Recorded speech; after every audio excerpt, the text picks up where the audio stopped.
What's up, guys? It is Corey from SuperKamiGuru9000, and welcome to my review of Bleach, Chapter 519. Also, before you guys watch this video, I just want to put a shameless plug in for my other video. My next portion of the Gundam retrospective, I just did a review of the 8th MS team. So if you guys want to get a little more insight about that Gundam series, you can check it out in an annotation above. I'll also put a link in the description box below.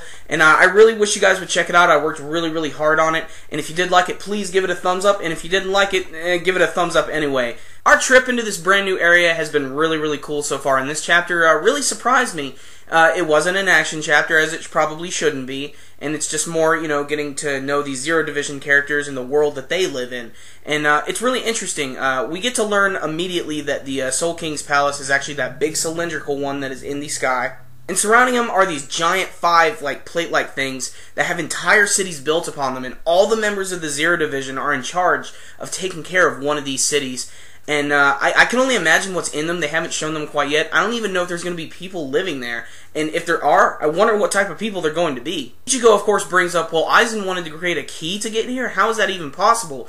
What was he going to make with the key? And then that one big guy in Zero Division goes in and he explains that the Spirit King gave them some energy that allows them to get in there, and only the members of the Zero Division can do that.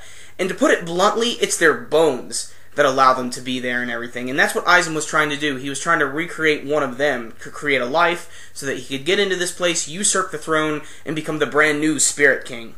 And that's when that guy with the pompadour comes in, and we finally get his name this week, which is Korinji Tenjiro. And after reading this chapter so far, he's probably my favorite member of the group, and that's just because he has a really funny personality, and just some of the stuff he did in this chapter just really made me laugh out loud. Like I said, he launches him to his place, which is this Kirin hot spring area. And, we've seen a scene earlier in the series where Ichigo was suffering from some really big wounds, and he was healing himself with these hot springs, and he's kind of doing the same thing here.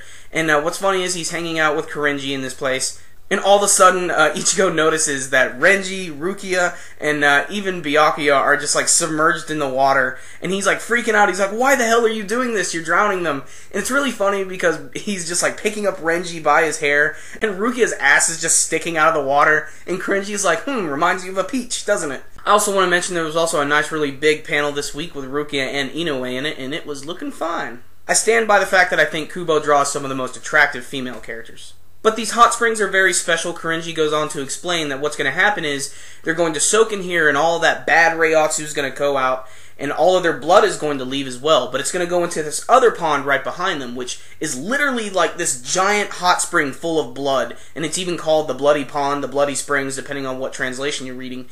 And what happens is all the bad stuff leaves, and then all of a sudden he just tosses them into this giant bloody pond. But the good thing is the blood has now been purified and it can go back into them, so they're going to be healed. At least that's what I'm gathering from this. Maybe you guys could explain it a little bit more in depth below, but that's what I'm taking from it anyway. It's sort of just pulling the poison out and refreshing the blood. But it's a really interesting concept how it's drawn, and you would think that would be the end of the chapter, but no, they're actually going to tease us. It looks like at the very end we get our very first glimpse at what could be the actual Spirit King. He seems to be awakening, and all they show is this portion of his face right here. And I can't really take much from it. All I know is that his eyes look really weird, and they're unlike anything that I've seen in the series so far, and I really don't know what to take from it yet, but I'm really excited. I'm getting to learn a little bit more about this place, like how each member of Zero Division is in charge of a singular city. I can't wait to actually go to those places and see what's going to go on there, because, anything could possibly happen there. That could open up some other little story arcs within this arc. The whole hot spring thing, I think that's a great callback to originally when Ichigo had to use that hot spring to heal himself, and he even explains that Urahara actually designed it from Korinji's original design, so that's pretty interesting. That again just shows how badass these Zero Division guys are. Spirit King, that's just, that's a huge deal. This is one of the most hugest characters to actually be seen in the series. He's been hinted at a million times, and this is our very first glimpse at him.